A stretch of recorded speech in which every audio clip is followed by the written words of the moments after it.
Hello प्यारो साथियों, तो कैसे आप लोग। उम्मीद करते आप लोग अच्छे होंगे। मैं मिट्टू कुमार आप लोग का हिस्ट्री की क्लास में स्वागत करता हूं। तो जहां तक कि अपना लोग कहां तक पढ़ चुके थे, अपना लोग जर्मनी और यूनान का एकीकरण और इटली का एकीकरण तक पढ़ चुके थे। पहला चैप्टर यूरोप का राष्ट्रवाद पढ़ रहे हैं। उनका आज क्या है, लास्ट लेक्चर। आज क्या है, लास्ट क्लास है। लास्ट लेक्चर तो नहीं बोल सकते क्योंकि इनका ऑब्जेक्टिव और सब्जेक्टिव भी करना है। ये क्या है, चैप्टर आज खत्म हो जाएंगे, इनके बाद इनका जो बचेगा ऑब्जेक्टिव और सब्जेक्टिव। तो एक बार पहले इनको जल्दी से खत्म कर लेते हैं, फिर इनका एक बार पूरा जितना कुछ पढ़े हैं उनका एक बार रिवीजन कर लेंगे अपना लोग। तो अभी तक में पढ़ चुके हैं क्या सब। यूरोप में राष्ट्रवाद देखें, राष्ट्रवाद की भावना कैसे फैली यूरोप में। तो कब देखिए, फ्रांस का क्रांति देखे 1800, पहले वो कब 1789 में, फिर 1830 में, फिर 1848 में वो देख लिया। फिर इटली का एकीकरण देख लिए थे, वियना सम्मेलन देखे थे। उनके बाद क्या देखे थे, उनके बाद जर्मनी का एकीकरण देखे। जर्मनी के एकीकरण में किन किन का योगदान था वो सब देख चुके थे। तो एक बार पहले इनको खत्म कर लेते हैं, उनके बाद ये 3-4 छोटे छोटे देश बचे हुए इनको खत्म कर लेते हैं, फिर उनके बाद एक बार पूरा रिवीजन कर लेंगे अपना लोग। तो पहले देखते हैं हंगरी। ये जो थे हंगरी पर किन का आधार था, अधिकार था। हंगरी पर ऑस्ट्रिया का प्रभुत्व था। ऑस्ट्रिया जो थे, इस हंगरी पर किसका प्रभाव था, ऑस्ट्रिया का। किसका प्रभाव था, ऑस्ट्रिया का। हंगरी की राजधानी कहाँ था, बुडापेस्ट। कहाँ था, बुडापेस्ट था। हंगरी की राजधानी बुडापेस्ट था। हंगरी में 1848 का आंदोलन का नेतृत्व कोसुत और फ्रांसीसी डिक के द्वारा किया गया था। ये जो हंगरी ऑस्ट्रिया के क्या थे, अधीन थे। ऑस्ट्रिया के क्या थे, अधीन थे। इसने इससे स्वतंत्र होने के लिए, इनसे आजाद होने के लिए जो आंदोलन किया था, वो आंदोलन का जो नेतृत्व था, उन क्रांति का जो नेतृत्व किया था, वो किसने किया था, उस आंदोलन का नेतृत्व कोसुत और फ्रांसीसी डिक ने किया था। फ्रांसीसी डिक ने किया था। कौन किया था, फ्रांसीसी डिक ने किया था। कौन सा आंदोलन का, कब हुआ था आंदोलन हंगरी में, 1848 में। कब, 1848 में। फिर 31 मार्च 1848 को हंगरी से ऑस्ट्रिया का प्रभाव समाप्त हो गया। तो हंगरी कब आज़ाद हुए ऑस्ट्रिया से, हंगरी कब आज़ाद हुए ऑस्ट्रिया से, कब आज़ाद हुए, 1848 में। कब, 31 मार्च 1848 को हंगरी जो है ऑस्ट्रिया से क्या हो गया, आज़ाद हो गया। ऑस्ट्रिया का प्रभाव हंगरी पर से क्या हो गया, खत्म हो गया। ऑस्ट्रिया का प्रभाव हंगरी पर से क्या हो गया, खत्म हो गया। तो प्रभाव समाप्त हो गया। उसके बाद जो दूसरा देश था वो कौन है, पोलैंड। कौन है, पोलैंड पर किसका अधिकार था, पोलैंड पर रूस का अधिकार था। किनका अधिकार था, रूस का। पोलैंड पर किनका अधिकार था, रूस का। 1830 में पोलैंड भी रूस से स्वतंत्रता के लिए आंदोलन हुआ, परंतु रूस ने पोलैंड के विद्रोह को दबा दिया। पोलैंड भी क्या किया, रूस से अपनी स्वतंत्रता के लिए अपना आंदोलन चलाया और वहाँ की जो जनता थी, वहाँ के जो लोग थे, वो रूस से आज़ाद होने के लिए, स्वतंत्र होने के लिए, अपने देश का शासन अपना हाथ से चलाने के लिए, वहाँ से स्वतंत्र होने के लिए रूस में से क्या किया, आंदोलन किया। क्या किया, पोलैंड ने क्या किया, 1830 में आंदोलन किया। पर इसका आंदोलन जो है रूस ने क्या किया, दबा दिया। रूस ने क्या किया, दबा दिया, जिसके कारण से तभी ये क्या हुए, आज़ाद नहीं पाए। फिर 1918 में प्रथम विश्व युद्ध के बाद पोलैंड आज़ाद हो गए। पोलैंड कब आज़ाद हुए, 1918 में। किस चीज़ के बाद, प्रथम विश्व युद्ध के बाद। प्रथम विश्व युद्ध कब से कब तक चला था, 14 से 18 तक। 14 से 18 तक, 1914 से 18 तक चला था। पर 1914 से 18 में प्रथम विश्व युद्ध के बाद क्या हुए, ये प्रथम विश्व युद्ध के बाद क्यों पोलैंड किससे आज़ाद हो गए, रूस से। तो हंगरी पर किसका अधिकार था, ऑस्ट्रिया का। वो कब आज़ाद हुए, 1848 में, 31 मार्च 1848 को। और ये पोलैंड पर किसका अधिकार था, रूस का। किसका अधिकार था, रूस का। ये कब आज़ाद हुए, 1918 में, प्रथम विश्व युद्ध के बाद। क्या कौन आज़ाद हो गए, पोलैंड भी आज़ाद हो गए। उनके बाद जो दूसरा देश है, ये कौन है, बोहेमिया। कौन है, बोहेमिया। ये बोहेमिया जो थे ऑस्ट्रिया का अधीन था। ये ऑस्ट्रिया ही ज़्यादातर देशों पर कब्जा किए थे। यहाँ इसका जो चांसलर था मेटरनिक, वो काफ़ी प्रतिक्रियावादी व्यक्ति था। वो ऐसे साम्राज्यवाद के विस्तार कर रहे थे। तो बोहेमिया क्या हुआ, ये ऑस्ट्रिया के अधीन था। बोहेमिया किसके अधीन था, ऑस्ट्रिया के। बोहेमिया में बहुसंख्यक जनता चेक प्रजाति थी। यहाँ पे जो बहुसंख्यक जनता, यहाँ पे जो ज़्यादा जनता थी, वो किस प्रजाति के थे, चेक प्रजाति के थे। चेक प्रजाति की थी। किस प्रजाति की थी, चेक प्रजाति की। ऑस्ट्रिया बोहेमिया को स्वायत्तता देने की मांग को स्वीकार कर लिया। यानी स्वायत्तता इसका मतलब क्या होता है? इनका मतलब होता है कि कुछ क्षेत्र, कुछ उसका जो अधिकार है उनको देना चाहता था, कुछ अधिकार, पूरा स्वतंत्र नहीं कर रहा था, क्या करता, कुछ अधिकार दे रहा था, क्या कर रहा था, देने के लिए स्वीकार कर लिया था। कब स्वीकार कर लिया था? पर जो ये आंदोलन क्या था बोहेमिया, इसका क्या, हिंसात्मक आंदोलन, हिंसा हो गया। वो आंदोलन शांति से नहीं कर रहे थे, क्या हुआ, हिंसात्मक आंदोलन हो गया। क्या हुआ, हिंसात्मक। उसके कारण क्या हुआ, उसके आंदोलन को क्या किया गया, दबा दिया गया। क्या किया गया, दबा दिया गया। क्या किया गया, दबा दिया गया, यानी कि कुचल दिया गया, यानी कि दबा दिया गया। फिर जो है अब देख लिए सब आज़ाद हो गए। किसके, कौन कौन आज़ाद हुए? फ्रांस भी, फ्रांस, उसके बाद देखे इटली, उसके बाद देखे जर्मनी, उसके बाद देखे यूनान, उसके बाद देख लिए हंगरी, पोलैंड और बोहेमिया। ये सब सारे देश देख चुके। इनके बाद जब सारे देश आज़ाद हो गए, क्या हो गए, आज़ाद हो गए। वहाँ से क्या हुआ, प्रतिक्रियावादी शासक जो था, जो नहीं चाहता था यूरोप में किसी तरह का सुधार हो, वो जो उस सब का क्या हुआ, शासन कुचला चल गया। तो इसका प्रभाव क्या पड़ा यूरोप में, बाद में उनको देखते हैं। तो यूरोप में राष्ट्रवाद के उदय का प्रभाव, यानी कि जब पूरे राष्ट्रवाद, यानी कि सब देश अपना अपना शासन चलाने लगे, तो उनसे क्या प्रभाव पड़ा यूरोप में, तो राष्ट्रवाद का प्रभाव क्या हुआ। इससे राष्ट्रीयता की भावना से प्रेरित होकर अनेक राष्ट्रों में क्रांतियां, आंदोलन और नए राष्ट्रों का उदय हुआ। नए राष्ट्रों का उदय, ये सब किनके इनके सब जो थे, ये हंगरी, पोलैंड, ये सब किनके अधीन थे, ये दूसरे देशों के क्या थे, अधीन थे। क्या थे, अधीन थे। जब यूरोप में राष्ट्रवाद का उदय हुआ, उनसे क्या हुआ, यहाँ जो है, यहाँ के देश जो है, यहाँ के जो लोग थे, वो उसमें क्रांतिकारी सब जन्म लिए। क्या लिए, क्रांतिकारी सब। और उसने देखा कि हम दूसरे का क्या है, अधीन है, हमारा अपना शासन क्या है, नहीं है हमारे देश पे, क्या है, हमारा शासन नहीं है हमारे देश पे। तो क्या हुआ, फिर वो जो क्रांतिकारी जन्म लिए, फिर क्या किया उसने, आंदोलन किए। क्या किए, फिर उसने क्या किए, आंदोलन किए। तो इससे क्या हुआ, राष्ट्रीयता के भावना से प्रेरित होकर अनेक राष्ट्रों में क्रांतियां, यानी ये क्रांतियां करने वाले जन्म, आंदोलन और नए राष्ट्रों का उदय हुआ। नए राष्ट्रों यानी कि जो अधीन था दूसरे का, उस देश का शासन अपने अपने हाथों में आ गया। वो देश क्या हुए, स्वतंत्र हो गए, एक स्वतंत्र राष्ट्र की घोषणा हुई। क्या हुए, नए राष्ट्रों का उदय हुआ। फिर क्या हुआ, राष्ट्रवाद का प्रभाव एशिया, अफ्रीका के उपनिवेशों पर भारी पड़ा। क्या हुआ, जब ये राष्ट्रवाद फैला, क्या फैला, राष्ट्रवाद, जब यूरोप में राष्ट्रवाद फैला, यहाँ से कि वहाँ के अगल बगल देश में नहीं, वहाँ जो महादेश थे, महादेश जो एशिया महादेश में कौन रहते हैं, अपना लोग रहते। कौन रहते हैं, एशिया महादेश में। अपना लोग किस महादेश में रहते, एशिया महादेश में। तो एशिया महादेश में भी इसका यूरोप के राष्ट्रवाद का क्या हुआ, प्रभाव पड़ा। चैप्टर नंबर 4 में जानेंगे यूरोप, इस एशिया में क्या प्रभाव पड़ा था इसका। 1857 में जो क्रांति हुआ था, वो इसका भी प्रभाव था। यह भी यूरोप में जो राष्ट्रवाद फैला, इनका भी क्या था, प्रभाव था। वो जो 1789 में क्रांति हुआ था फ्रांस में, उनका भी प्रभाव था। वो 1857 क्रांति थी। इसका यूरोप में राष्ट्रवाद का प्रभाव जो था, एशिया और अफ्रीका, यानी कि ये सब महादेशों में भी इसके उपनिवेशों पर क्या पड़ा, काफ़ी असर पड़ा। इनसे क्या हुआ, असर पड़ा। इनके अगल बगल के महादेश से भी जागे इनसे उसमें राष्ट्रवाद की भावना। तो राष्ट्रवाद के विकास से प्रतिक्रियावादी शक्तियों और निरंकुश शासक का प्रभाव कमजोर कर दिया। जो प्रतिक्रियावादी शासक था, जो किसी देश पर शासन चला रहा था अपना, वो नहीं चाहता तो उन देशों को क्या करना, स्वतंत्र करना। क्या करना, स्वतंत्र करना, उनको स्वतंत्रता देना, अपना उनको अधिकार देना। वो जो दूसरे पर अधिकार चला रहे थे, वो सब क्या हुए, जब राष्ट्रवाद की भावना फैली यूरोप में, तो वो सब क्या पड़े, कमजोर पड़े। उनका शासन क्या हुआ, खत्म हुआ। तो क्या हुआ, ये क्या हुआ, राष्ट्रवाद के विकास से, राष्ट्रवाद का विकास जब हुआ यूरोप में, उससे प्रतिक्रियावादी शक्तियों और निरंकुश शासकों का प्रभाव क्या पड़ गया, कमजोर पड़ गया। क्या पड़ गया, कमजोर पड़ गया। क्या पड़ गया, कमजोर पड़ गया। फिर क्या हुआ, राष्ट्रवादी प्रवृत्ति को बढ़ावा दिया।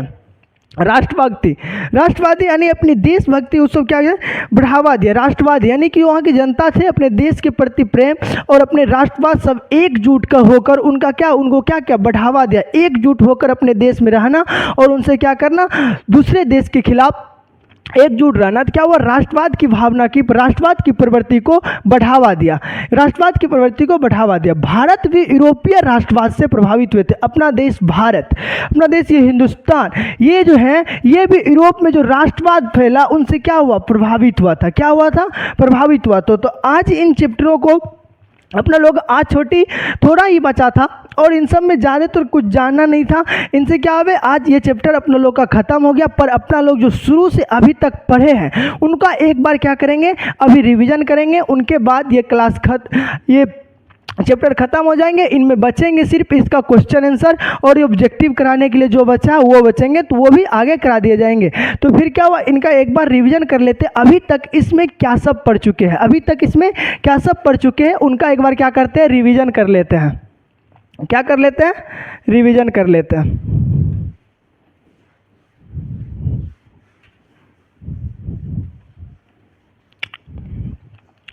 तो क्या सब पढ़ चुके थे इसमें, पहले तो क्या पढ़े थे, यूरोप में राष्ट्रवाद। क्या पढ़े थे, यूरोप में राष्ट्रवाद जाने थे। उसमें यूरोप में राष्ट्रवाद कैसे फैला था, यूरोप में राष्ट्रवाद कैसे फैला था, नेपोलियन का सैन्य अभियान। जब नेपोलियन का सैन्य अभियान हुआ, वो फ्रांस का शासक बना, उनसे क्या हुआ, तो वो क्या था, यूरोप में राष्ट्रवाद का प्रचार प्रसार किया था। क्या था, प्रचार प्रसार किया था।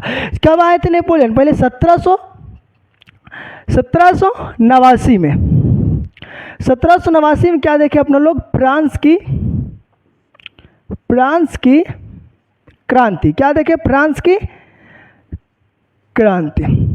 क्या देखे, फ्रांस की क्रांति। ये जो थे 1789 में फ्रांस की क्रांति क्यों हुआ था, यहाँ का जो शासक था कौन था, यहाँ का शासक जो था कौन था, वो लुई 16वां था। कौन था, लुई 16वां। कौन था, लुई 16वां।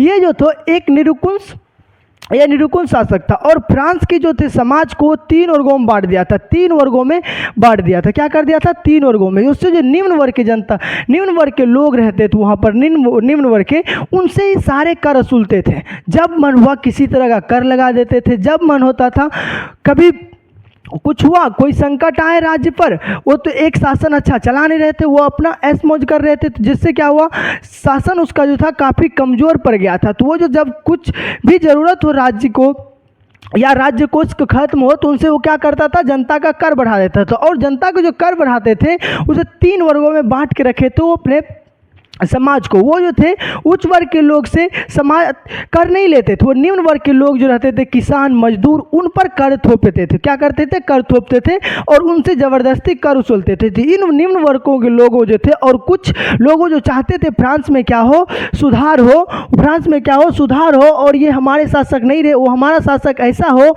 जो हमारी बातों को मांग रखे, हम अपना मांग रखे, उनको पूरा करें। तो यहाँ के जो लोग थे, यहाँ की जो जनता थे, जो चाहते थे यहाँ पर क्या हो, सुधार हो, उसने क्या किया, 1789 ईस्वी में इनके खिलाफ क्या किया, आंदोलन किया। क्या किया, इनके खिलाफ आंदोलन किया। क्या किया, आंदोलन किया। और ये आंदोलन जो था क्या रहा था, सफल रहा था। क्या रहा था, 1789 की पहली क्रांति वो सफल रहा था। जब ये क्रांति सफल हुआ तो इनसे क्या हुआ, यूरोप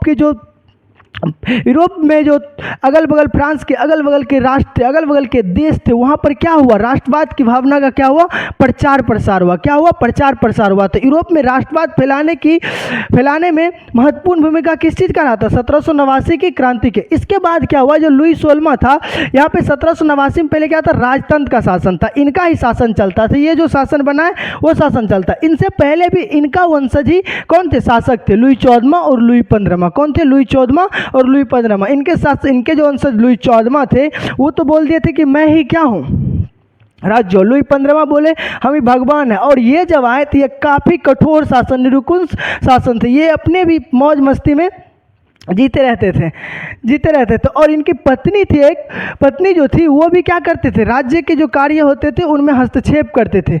दोनों चौपट ही था। फिर क्या हुआ, ये 1789 और 1791 में क्या हुआ, यहाँ पे तो राजतंत्र का शासन था, किसी तरह का कोई अपना संविधान नहीं था जिनसे कि कोई गलती करे उनका कार्रवाई वो संविधान के खिलाफ, उस नियम के खिलाफ हो, तो नियम के थ्रू हो। तो ये 1791 में क्या हुआ, फ्रांस में क्या हुआ, संविधान निर्माण हुआ। क्या हुआ, संविधान का निर्माण हुआ।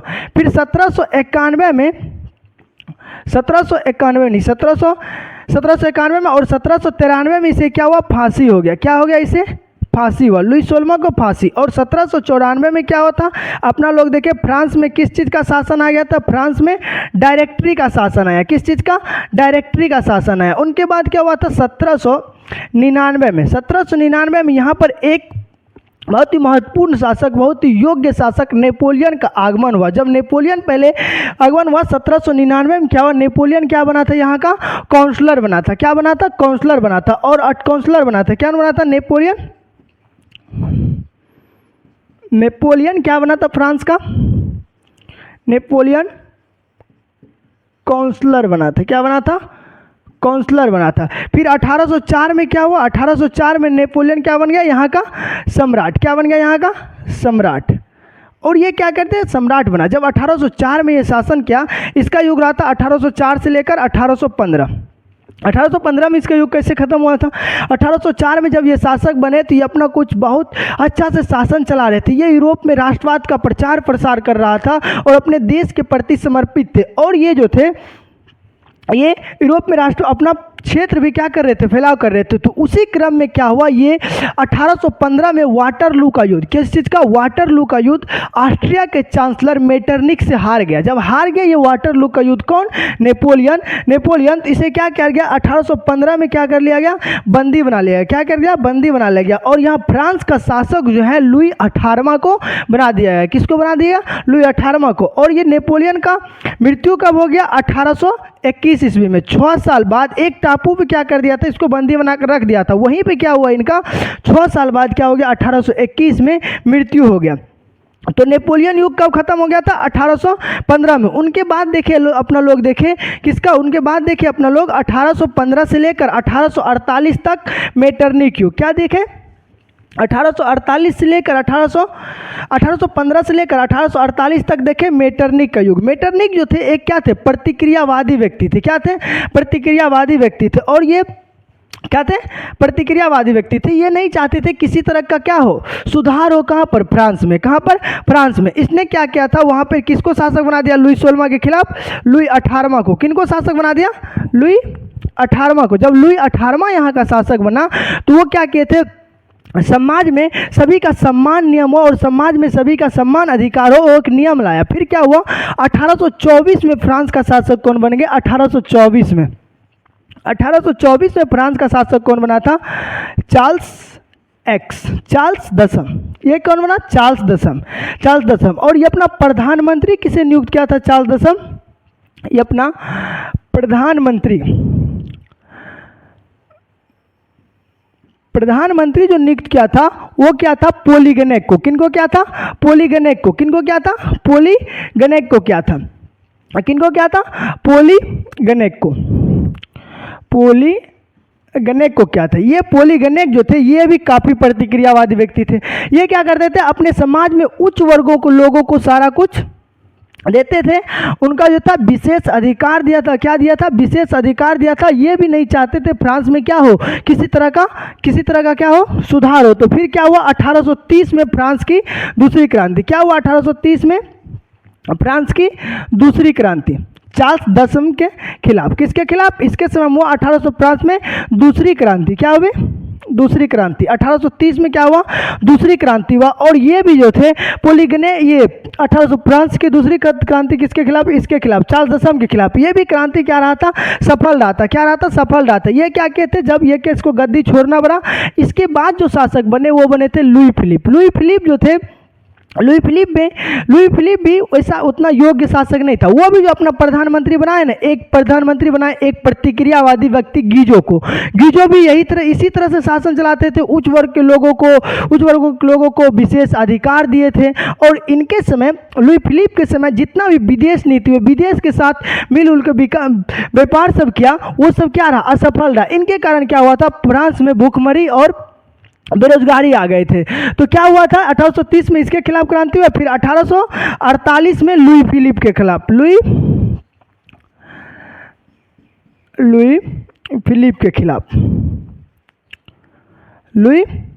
फिलिप के खिलाफ इनके खिलाफ क्रांति हुआ। किनके खिलाफ, लुई फिलिप के खिलाफ क्रांति हुआ 1848 में। किनके खिलाफ, 1848 में। जब इनको गद्दी से हटाया गया तो इसका प्रधानमंत्री का नाम क्या था, गीजो। याद रखेंगे, लुई फिलिप के प्रधानमंत्री का नाम क्या था, गीजो। ये भी क्या थे, गीजो भी प्रतिक्रियावादी व्यक्ति थे। वो भी किसी तरह का शासन अच्छा नहीं चला रहा था। वो उच्च वर्ग के लोगों को खाली सब कुछ देता था। फिर क्या हुआ, ये 1848 में इनके खिलाफ जब आंदोलन हुआ तो फ्रांस क्या हुआ, बिल्कुल स्वतंत्र हो गया। तो फ्रांस की पहली क्रांति कब हुआ था, 1789, दूसरी 1830, तीसरा 1848। तो ये सारी चीज़ देख चुके थे। इनमें क्या हुआ, यहाँ पे जब ये फ्रांस में तीसरा क्रांति के बाद जब वहाँ पर स्वतंत्रता की घोषणा हुई, एक स्वतंत्र राष्ट्र की घोषणा की फ्रांस ने स्वतंत्रता, वहाँ पे क्या हुआ, राजतंत्र का शासन नहीं, जनतंत्र का शासन यानी कि जनता का शासन लागू हुआ। तो यहाँ पर अगला शासक बना फ्रांस का, उसने क्या किए थे, 21 वर्षों के लोग को रोजगार और मताधिकार यानी कि वोट गिराने का अधिकार दिए थे। तो क्या इतना चीज़ फ्रांस के बारे में देख चुके थे, फ्रांस के बारे में इतना देख चुके थे। उनके बाद जो था 1789 में जो फ्रांस वाटरलू का युद्ध जो हुआ 1815 में, वो जो नेपोलियन हार गए, तो उनके बाद जो क्या हुआ था, वियना सम्मेलन हुआ था। क्या हुआ था, वियना सम्मेलन। उसमें जो थे ऑस्ट्रिया के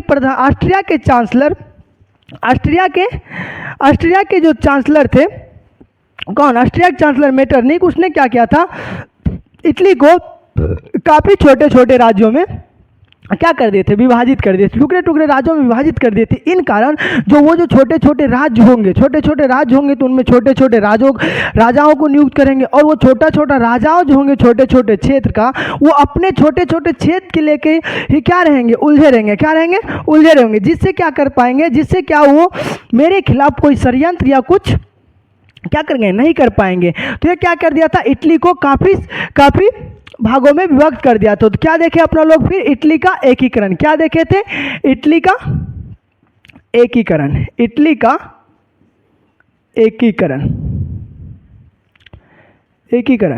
इटली के एकीकरण में कुछ बाधाएं थे। बाधाएं ये थी कि ये छोटे छोटे राज्यों में बटे हुए थे, तो वहाँ के जो राजा थे वहाँ छोटे छोटे राज्य के, वो सब नहीं चाहते थे कि हम क्या करें, एकत्रित हो। वो चाहते थे कि मेरा छोटा ही राज्य है पर हम अपना शासन खुद चलाएं। अपने देश के प्रति नहीं सोचते, तो अपना छोटे छोटे राज्यों के प्रति सोचते थे। और यहाँ पे जो थे इटली का एकीकरण में 3 महत्वपूर्ण व्यक्ति का नाम बताए थे, किन किन का, मेजनी और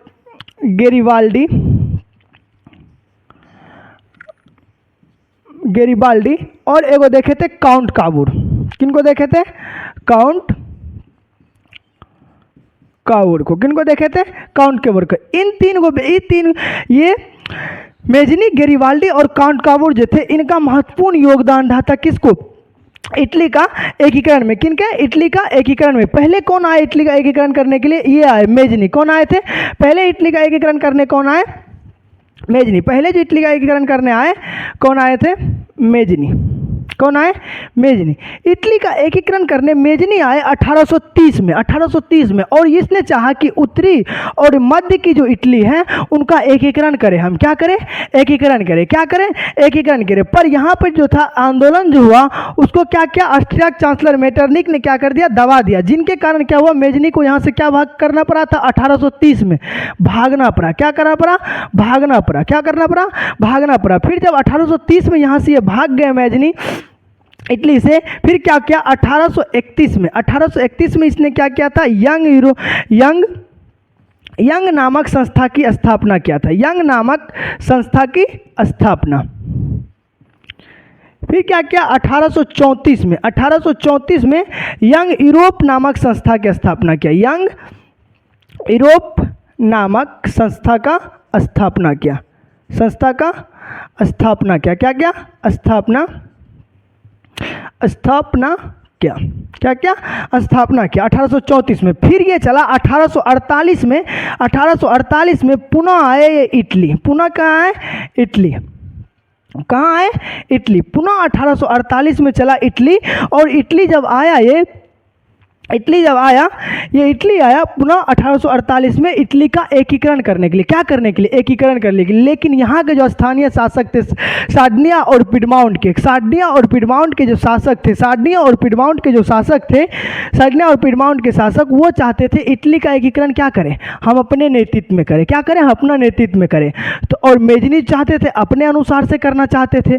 मेजनी तो इटली का एकीकरण करने आए थे और वो अपना अनुसार से करना चाहते थे। और यहाँ के जो धर्म गुरु कौन थे, पोप थे, पादरी थे, वो पोप वो चाहते थे कि इटली क्या बने, धर्मों का राज, एक धर्मों का संगठन, एक धर्मों का राज बने। और वो चाहते थे अपने अनुसार क्या करे, इटली का एकीकरण करे थे। मेजनी क्या 1848 में एकीकरण कर पाए थे, नहीं कर पाए थे। और इनका सार्डिनिया और पिडमाउंट के शासक, सार्डिनिया और पिडमाउंट के शासक और पोपो और ये मेजनी के विचारों में क्या हुआ, टकराव हुआ। इनके कारण क्या हुआ, मेजनी पुनः चले गए कहाँ से, इटली से। कहाँ से चले गए, इटली से। फिर इनके बाद मेजनी के बाद जो आए, मेजनी का बाद इटली का एकीकरण करने के लिए आए काउंट काबूर। कौन आए, इटली का एकीकरण करने आए काउंट काबूर। कौन आए, काउंट काबूर। अरे काउंट काबूर आए, कौन आए, काउंट काबूर आए। जब ये काबूर आए इटली का एकीकरण करने, तो ये काउंट काबूर पहले कौन थे, पहले जान लेते हैं। ये कौन थे, सार्डिनिया और पिडमाउंट के, सार्डिनिया और पिडमाउंट के शासक विक्टर एमेनुएल के प्रधानमंत्री थे। कौन थे, प्रधानमंत्री थे, विक्टर एमेनुएल के प्रधानमंत्री थे। जब ये आए तो इसने जो था, इसने बोला कि ये इटली का एकीकरण करने में सबसे बड़ा बाधक जो है वो कौन है, ऑस्ट्रिया है। तो ऑस्ट्रिया से क्या करना पड़ेगा, पहले इनसे निपटना पड़ेगा। क्या करना पड़ेगा, निपटना पड़ेगा। तो ये ऑस्ट्रिया के विरुद्ध षड्यंत्र सब रचने लगे। ये जो थे काफ़ी कूटनीतिक और राजनीतिक क्षेत्र में काफ़ी उच्च सोच रखते थे और ये जानते थे किसके साथ किसको कब मिलकर हराना है। तो इसने क्या किया, काउंट काबूर, इसने फ्रांस और किनके बीच, फ्रांस और ऑस्ट्रिया के बीच हुआ क्रीमिया का युद्ध। उसमें क्या किया इसने क्या किया, फ्रांस की ओर से भाग लिया। ये क्रीमिया का युद्ध कब हुआ था, 1853 और 1853-54 में। 1853-54 में क्रीमिया का युद्ध हुआ। किस चीज़ का, क्रीमिया का युद्ध हुआ। क्रीमिया का युद्ध हुआ। क्रीमिया का जब युद्ध हुआ तो इसमें फ्रांस की ओर से भाग लिए कौन, ये काउंट काबूर। काउंट काबूर फ्रांस की ओर से भाग लिए और ऑस्ट्रिया को क्या किए, पराजित कर दिए। क्या कर दिए, पराजित कर दिए। क्या कर दिए, पराजित कर दिए। और ये क्या किया, ये अपने पास लोम्बार्डी और पिडमाउंट का क्षेत्र रखा। लोम्बार्डी और पिडमाउंट का साथ क्षेत्र रखा। और जो फ्रांस इनका क्या किया था, साथ दिया था ऑस्ट्रिया से लड़ने में, उसको सेवाएं नामक रियासत दे दिया। क्या दिया, सेवाएं नामक रियासत दे दिया। क्या दिया, सेवाएं नामक रियासत दे दिया। सेवाएं नामक रियासत दे दिया। फिर क्या हुआ, 1860 से 61 तक में इसने रोम, वेनेशिया और दक्षिण की इटली जो थी, नहीं, रोम और मध्य इटली, रोम और 1860-61 तक इटली के काफ़ी भागों को ये काउंट काबूर मिला चुके थे। पर रोम और यहाँ की मध्य इटली और जो थे वेनेशिया उनको नहीं मिला पाए थे। पर 1862 तक इसने क्या किया था, काफ़ी क्षेत्रों को मिला लिया था। बस बचा था कौन, 1862 तक बचा था दक्षिणी इटली और वेनेशिया और रोम, ये तीनों बच गए, ये नहीं मिला पाए। तो 1862 तक इसने क्या किया था, काफ़ी क्षेत्र इटली का मिला लिया था और उनका एकीकरण क्या था, कर दिया था। उनका एकीकरण क्या कर दिया था। तो ये इटली का एकीकरण करते ही आ रहे थे। तब तक किनका आगमन हुआ, गेरिबाल्डी का। किनका आगमन हुआ, गेरिबाल्डी का। किनका आगमन हुआ, गेरिबाल्डी का। गेरिबाल्डी जो आए तो इसलिए क्या किया, सिसिली और नेपल्स को जीता। क्या जीता और वहाँ पर क्या किया, स्वतंत्रता की स्थापना, यानी कि वहाँ पर क्या किया, उनको एकत्रित किया और वहाँ पे स्वतंत्र राज्य की क्या कर दिए, घोषणा कर दिए। स्वतंत्र राज्य की क्या कर दिए, घोषणा कर दिए। पर ये जब इटली के एकीकरण करने आया और ये क्या किए, किसको सिसिली और नेपल्स को जीतकर वहाँ पर स्वतंत्रता की घोषणा कर दिए। पर क्या हुआ, ये जब रोम पे आक्रमण करने का विचार बनाया ना, जब रोम पे आक्रमण करने का विचार बनाया तो क्या हुआ, इनको पता लगा काउंट काबूर को, जो कोई रोम पे आक्रमण करना चाहते हैं। तो काउंट काबूर तो पहले से रोम को जीतना चाहते थे क्योंकि इटली का एकीकरण करना था।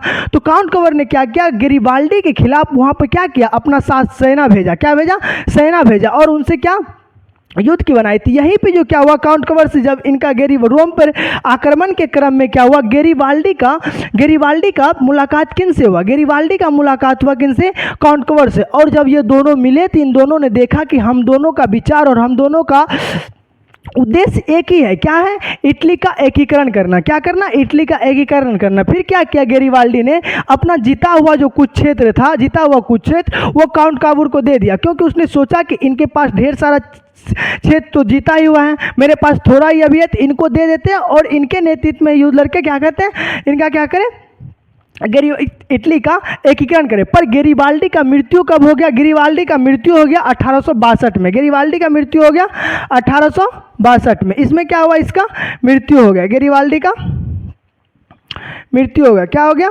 मृत्यु हो गया 1862 में, गेरिबाल्डी का मृत्यु हो गया। फिर क्या हुआ? जब मृत्यु हो गया तो ये हो गया, तो काउंट काबूर जो थे यहाँ पे, वो तो गेरिबाल्डी इटली का एकीकरण कर ही रहे थे, तो उसने क्या किया, काउंट काबूर वो इटली का एकीकरण कर रहे थे, तो उनसे क्या हुआ, एक युद्ध हुआ 1871 में फ्रांस और पर्सा के बीच। फ्रांस और पर्सा के बीच, किसके बीच? फ्रांस और पर्सा के बीच। जब फ्रांस और पर्सा वो युद्ध में उजरा गए, उधर क्या हुए, विजयी हो गए, तो फिर क्या हुआ, यहाँ के जो शासक थे, कहाँ के, सार्डिनिया और पिडमाउंट के, विक्टर एमुनल, इनके शासक, किसके, काउंट कोवर के शासक। काउंट कोवर तो उसके क्या थे, प्रधानमंत्री थे। उसने क्या देखा कि अभी क्या है, बहुत ही अच्छा मौका है, अभी क्या करे, रोम पर आक्रमण करे और रोम को जीत ले, क्योंकि अभी जो है कोई भी इनके विरुद्ध आक्रमण भी नहीं करेगा। तो उसने क्या किया 1871 में, 1871 में क्या किया, 1871 में क्या किया उसने, 1871 में फिर उसको क्या किया, किनको, रोम को जीत लिया और अपना राजधानी घोषित कर दिया। तो फिर 1871 में क्या हुआ, जर्मनी का एकीकरण क्या हुआ, सफल रहा। क्या रहा, सफल रहा। क्या रहा, तो क्या देखना, जर्मनी का एकीकरण। ये जर्मनी जो थे, ये 300 छोटे छोटे राज्यों में क्या थे, छोटे छोटे राज्यों में बटे हुए थे। ये क्या थे, इनका सबसे बड़ा बाधक था इनके एकीकरण में। तो क्या और जो थे इनके उत्तरी क्षेत्र, ये उत्तर का क्षेत्र जो थे, इसमें प्रोटेस्ट वर्ग के धर्म, प्रोटेस्ट धर्म के लोग रहते थे, और नीचा जो थे कैथोलिक धर्म के लोग रहते थे। ये अपने धर्म को लेकर एक विडंबना और विरुद्ध में रहते थे। इनके कारण जो थे इटली का एकीकरण नहीं हो पा रहा था। पर यहाँ पर एक व्यक्ति, दो व्यक्ति आए, विलियम और बिस्मार्क। विलियम और बिस्मार्क, विलियम और बिस्मार्क। विलियम जो बिस्मार्क जो थे, वो क्या थे, विलियम का प्रधानमंत्री थे, नहीं बोल सकते, चांसलर थे। क्या थे, चांसलर थे। क्या थे, चांसलर थे। ये जो बिस्मार्क आए, बिस्मार्क ने क्या किया, बिस्मार्क इटली का एकीकरण में महत्वपूर्ण भूमिका निभाई। क्या निभाई, बिस्मार्क इटली के एकीकरण में महत्वपूर्ण भूमिका निभाई थी। जब बिस्मार्क आए, बिस्मार्क, इसने क्या किया, ऑस्ट्रिया के साथ मिलकर डेनमार्क को, और फ्रांस के साथ मिलकर ऑस्ट्रिया को, इसी तरह फिर फ्रांस से भी युद्ध करके क्या किया, जर्मनी का एकीकरण किया। तो 1814 में क्या किया था, ऑस्ट्रिया के साथ मिलकर, ऑस्ट्रिया के साथ मिलकर डेनमार्क को पराजित किया। फिर 1866 में क्या किया, ऑस्ट्रिया और के साथ मिलकर किसको पराजित कर दिया, जर्मनी, पर्सा को। किसको, पर्सा को। उसके बाद फ्रांस और पर्सा के बीच किस चीज़ का युद्ध हुआ था, सेडान का। फ्रांस और पर्सा के बीच किस चीज़ का युद्ध हुआ था, सेडान का। ये जो थे फ्रांस का जो थे ना, ये प्रधानमंत्री थे, कौन, बिस्मार्क। कौन, बिस्मार्क। और विलियम जो थे वहाँ का शासक थे। तो ये फ्रांस और पर्सा के बीच सेडान का युद्ध हुआ। और ऑस्ट्रेलिया और पर्सा के बीच, ऑस्ट्रेलिया और पर्सा के बीच क्या हुआ था, सेडवा का युद्ध। कब, 1866 में, 1866 में। फिर 1870 में क्या हुआ, सेडान का युद्ध हुआ। और 10 मई 1871 को फ्रांस और पर्सा के बीच क्या हुआ, युद्ध हुआ। फ्रांस और पर्सा के बीच युद्ध हुआ, और उसमें क्या हुआ, फ्रैंक फ्रंट की संधि। क्या हुआ, फ्रैंक फ्रंट की संधि। तो 1871 में क्या हुआ, जर्मनी का एकीकरण पूर्ण हुआ। उनके बाद यूनान का एकीकरण देखे, यूनान का एकीकरण जो देखे थे, उनमें उनका यूनान का एकीकरण देखे, यूनान पे किनका शासन था, तुर्की का था। किनका शासन था, तुर्की का। तो 1827 में क्या हुआ था, लंदन में एक सम्मेलन हुआ था, उसमें रूस, फ्रांस और कौन भाग लिए थे, रूस, फ्रांस और भाग लिए थे, और कौन, इंग्लैंड। रूस, फ्रांस और इंग्लैंड भाग लिए थे। वो जो 1827 में सम्मेलन हुआ था, उसमें क्या हुआ, उन सब ने विचार किया कि हमको किसका साथ देना चाहिए, यूनान का साथ देना चाहिए, और तुर्की से उनका आज़ाद कराया जाए। तो ये कब आज़ाद हुए थे, 1832 में। किसके साथ, कस्तुनतुनिया के संधि के तहत। आपसे पूछा जा सकता है कि यूनान कब आज़ाद हुए थे तुर्की से, तो 1832 में, कस्तुनतुनिया के संधि के तहत। 1829 में जो हुआ था, एड्रियानोपल की संधि हुआ था। एड्रियानोपल के संधि में क्या हुआ था कि कुछ क्षेत्र, यानी कुछ उनका क्षेत्र और उनको कुछ अधिकार दिया था। क्या दिया था, अधिकार दिया था। यूनान का भी एकीकरण देख लिए, उनके बाद तो आज पढ़े हंगरी, बहामिया, पोलैंड, ये सब देख लिए। उसके बाद राष्ट्रवाद का क्या विकास था, तो ये सब देख लिए। इनके बाद ये चैप्टर क्या होते हैं, आज क्या होता है, खत्म होते। इनके बाद जो करेंगे अपना लोग, इनका ऑब्जेक्टिव करेंगे, उनके बाद इसका शॉर्ट और इनका जो लॉन्ग क्वेश्चन आंसर होते हैं वो सारा करके इन चैप्टर का तो खत्म हो गया, बचा सिर्फ ऑब्जेक्टिव सब। तो ये अगला वीडियो उनका हो गया, अगला क्लास।